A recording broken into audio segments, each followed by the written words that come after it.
We got you updated. This is Radio Imanzi News in English.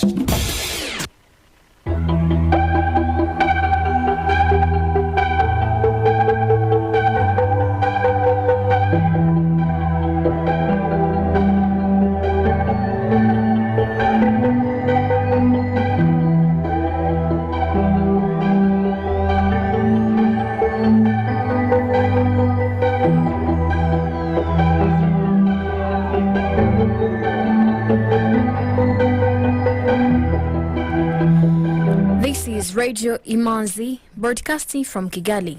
Here is the news in English, brought to you by Fiona Umuganwa. The headlines. President Paul Kagame has welcomed the latest development by global biopharmaceutical company Pfizer to make all of its patented medicines and vaccines available at a not-for-profit price to 45 developing countries. Prime Minister Edward Ngirente says the government's investments in rural areas were part of the drivers of rapid economic recovery from the COVID-19 effects. A teenage gunman killed 19 young children and 2 adults in a shooting at an elementary school in Texas.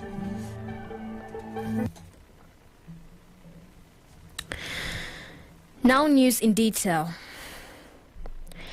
President Paul Kagame has welcomed the latest development by global biopharmaceutical company Pfizer to make all of its patented medicines and vaccines available at a not-for-profit price to 45 developing countries. Manzi Prince, intern at Radio Imanzi, has this report.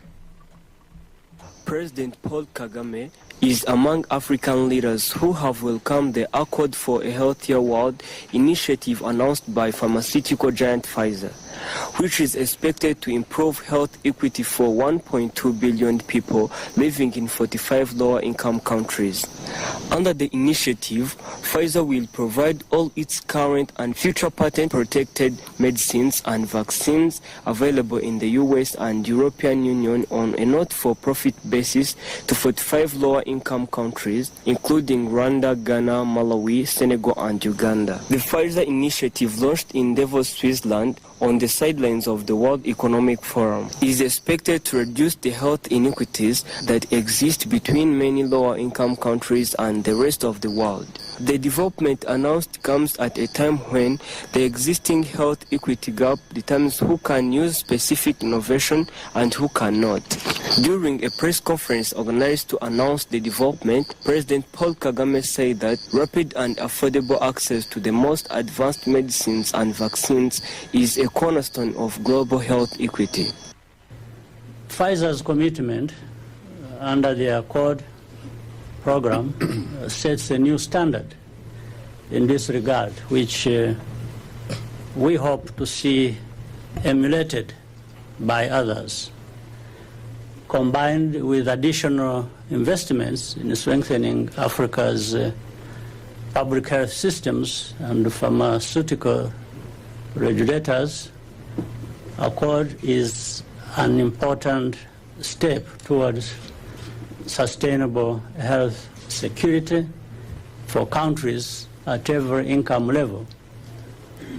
Rwanda is very happy to take part in Accord together with partner countries, and we look forward to adding these life-saving medicines and vaccines to our public health arsenal. When asked about Rwanda's approach to public health and how this partnership will work, President Paul Kagame noted 2 things that Rwanda will have to contribute.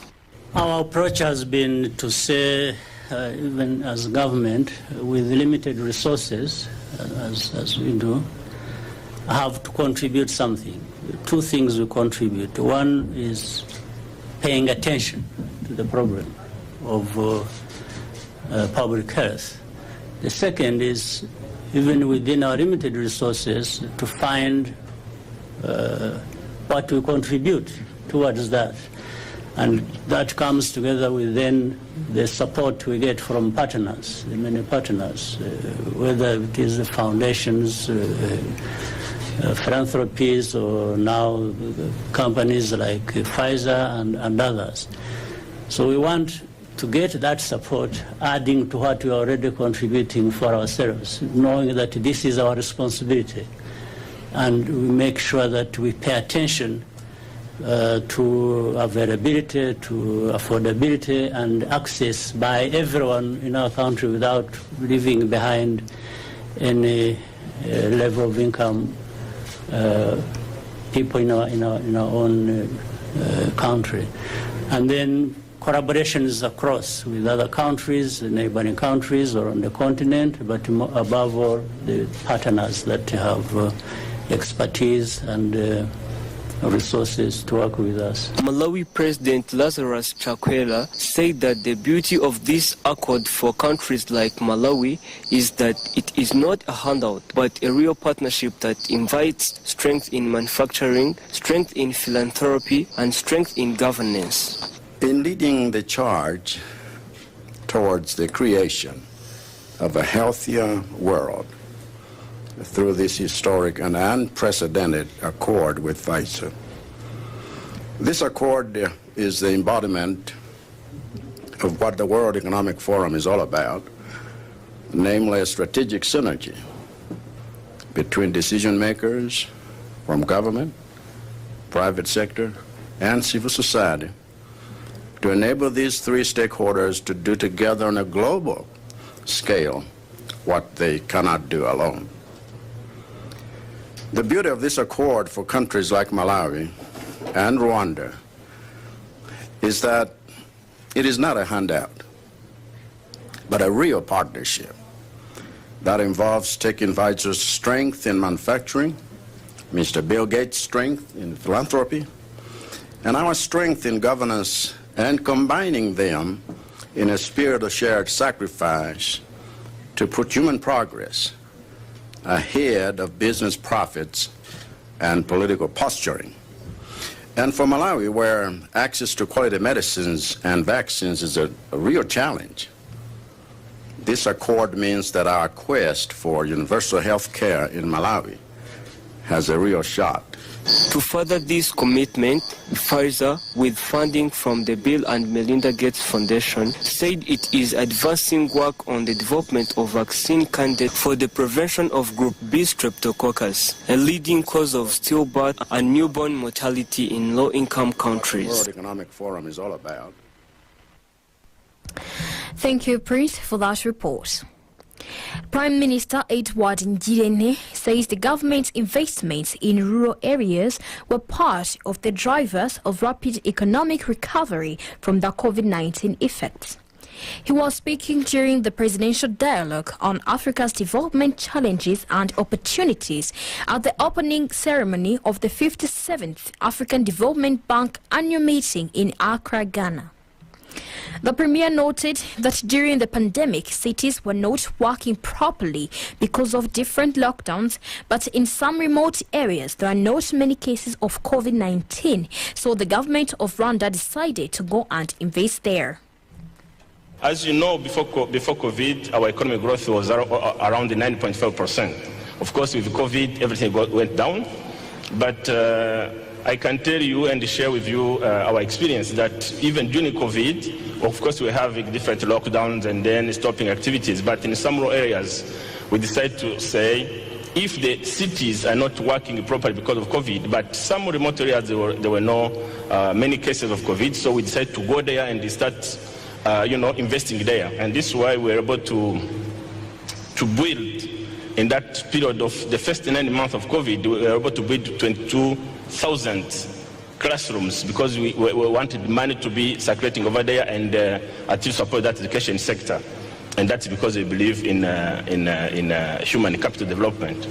But in addition to that, our recovery process was driven by a program we put in place, which is called, of course, the recovery program, composed of 3 or 4 key elements I'm going to mention.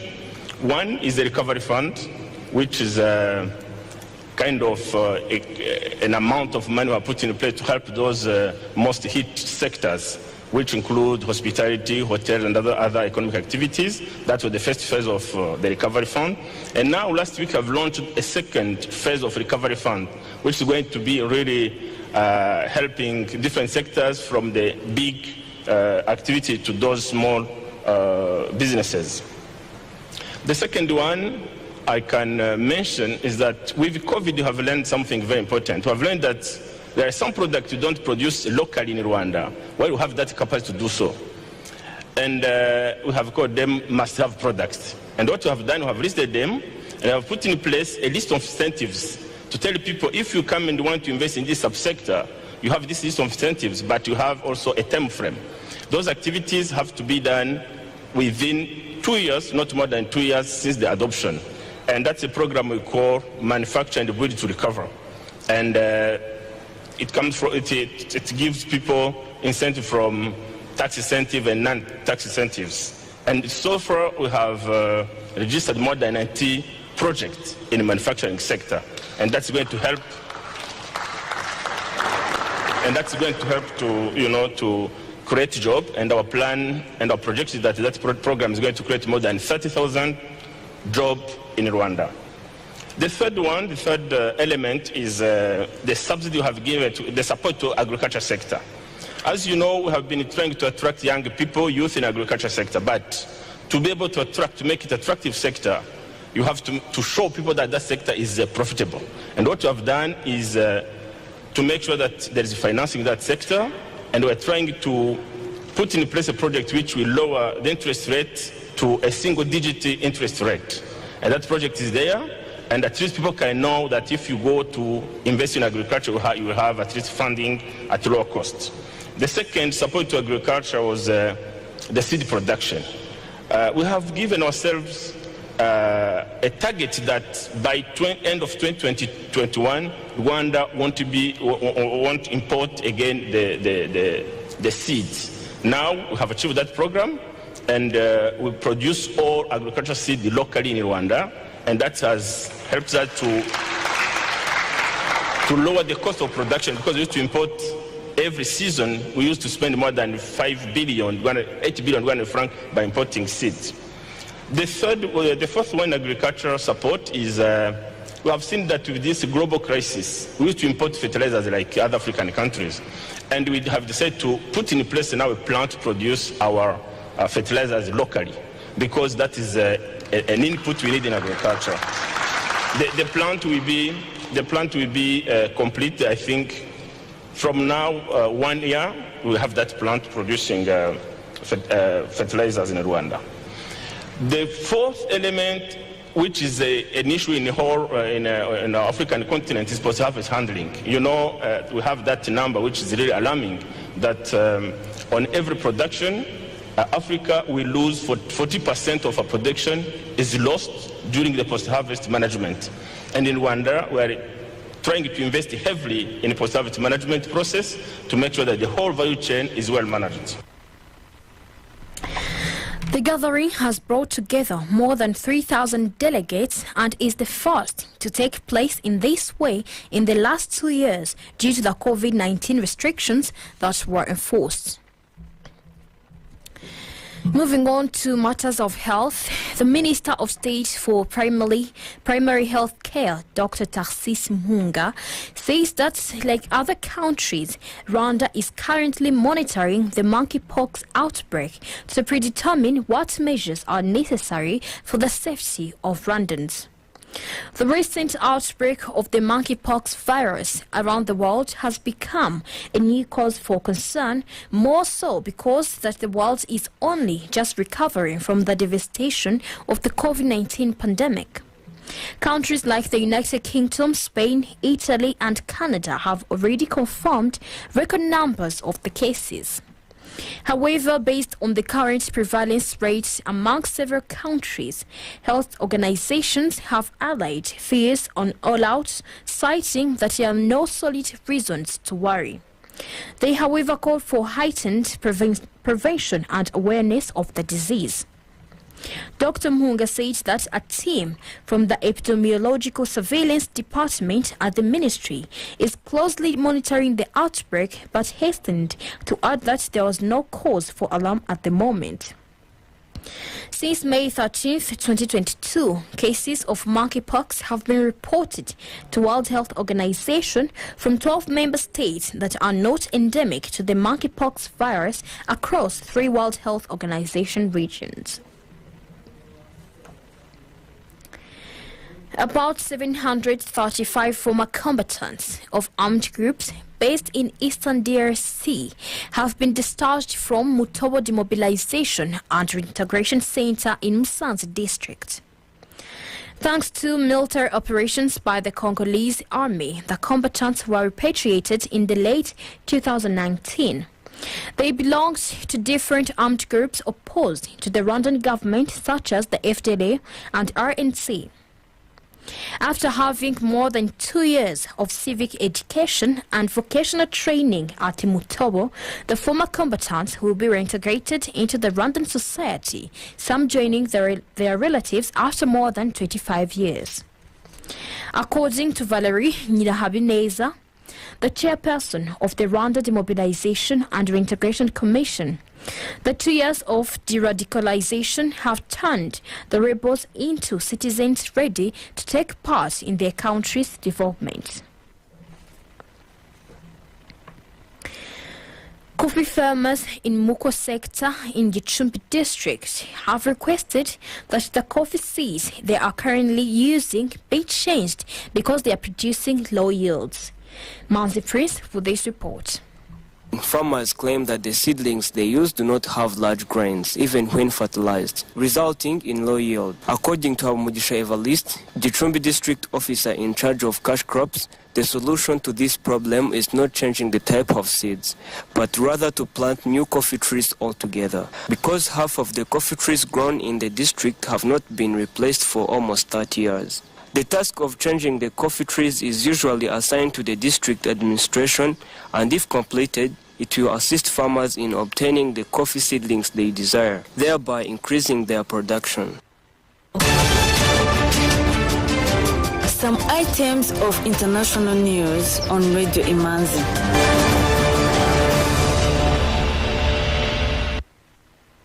Tanzanian President Samia Suluhu Hassan has defended her usage of loans from multilateral lenders, telling an audience in Accra that the institutions were her country's lifeline in the COVID-19 pandemic. Samia, appearing on a panel alongside presidents of Ghana, Mozambique and the Comoros, said the loans received from the International Monetary Fund and the African Development Fund helped her stabilize the economy, improve the quality of learning environment, and expand the reach of clean water supply. Belgium will return a relic of Patrice Lumumba, the first Prime Minister of DRC, who was assassinated in 1961, at an official ceremony in Brussels on 20th June. The principle of this restitution, demanded by the Lumumba family from the Belgian King Philip, has been accepted since 2020. However, the ceremony has already been postponed several times, notably because of the coronavirus pandemic. The aim is to return the remains of Patrice Lumumba to his native country, in this case a tooth recovered by the Belgian justice system from the family of a policeman who contributed to the disappearance of the body over 60 years ago. Foreign banks seeking to enter Ethiopia could be required to have a local partner to set up businesses in the country, whose unbanked population stands at 75%. This is according to the new proposed rules being crafted by Addis Ababa. This means Kenyan banks, which have had their sights on the Ethiopian market for years, may be required to make acquisitions or form joint ventures with local partners in order to operate in the country. Zambian President Hakainde Hichilema has announced he is making moves to abolish the death penalty in the country, which he termed a big decision by the government. Though Zambia has had a death penalty law, no executions have taken place since the late 90s. The government will now work with Parliament to transition from the death penalty to focusing on preserving and rehabilitating life while still delivering justice. According to Empress Lifuna, the acting Minister of Home Affairs and Internal Security, the government has started addressing the problem of congestion in correctional facilities.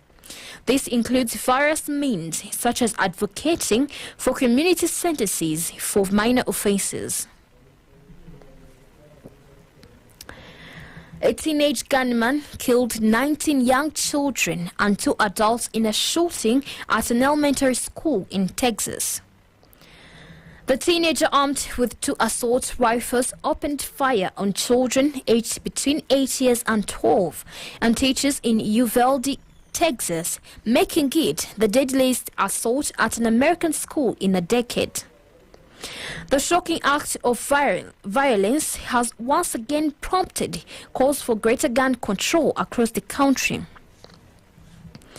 President Joe Biden delivered an urgent call for new restrictions on firearms and bitterly blamed firearm manufacturers and their supporters for blocking legislation in Washington. He called on the nation to hold the victims and families in prayer, but also to work harder to prevent the next tragedy. He said it's time to turn this pain into action. Economic news is a regular feature on Radio Imanzi.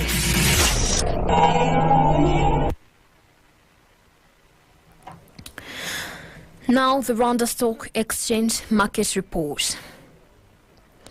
The trading session recorded a total turnover of 26,430,000 Rwandan francs worth of bonds traded in 2 deals on the fixed income market and 1,887,200 Rwandan francs from 11,600 shares traded in 3 deals on the equities market.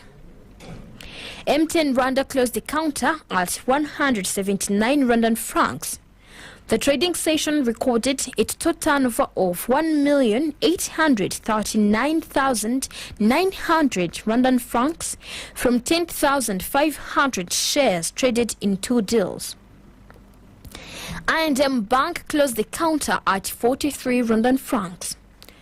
The trading session recorded its total turnover of 47,300 Rwandan francs from 1,100 shares traded in 1 deal.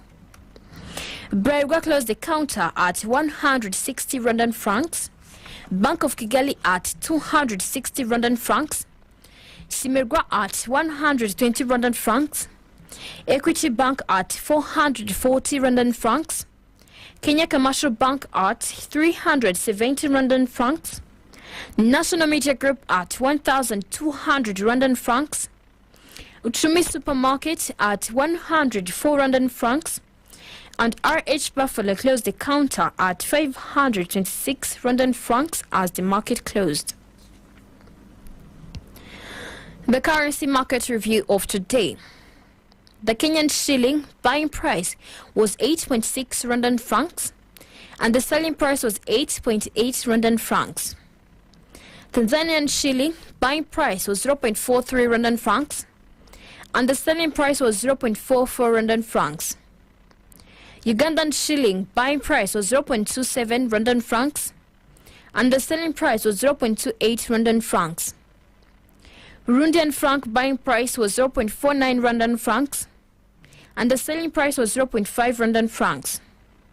The US dollar buying price was 1,011 Rwandan francs and the selling price was 1,031 Rwandan francs.